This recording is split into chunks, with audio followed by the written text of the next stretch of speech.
আজি ৩ বহাগ অৰ্থাৎ আজি তাঁতৰ বিহু। অসমীয়া সমাজত তাঁতশালখন কেৱল এটা যন্ত্ৰ নহয়, ই আমাৰ পৰম্পৰা আৰু আৱেগৰ প্ৰতীক।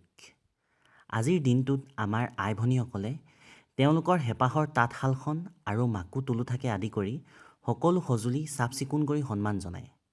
কাৰণ এইখন তাঁতশালতেই আমাৰ শিপিনীয়ে বিহুৱানখনত মৰমৰ চেনাই লৈ বুলি মৰমৰ ফুল বাচে।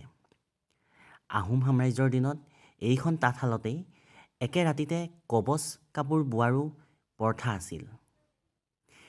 বিহুৰ এই উখল মাখল পৰিৱেশৰ মাজত তাঁতৰ খিটখিটনি শব্দই যেন বহাগৰ মাদকতা আৰু দুগুণে বঢ়াই তোলে।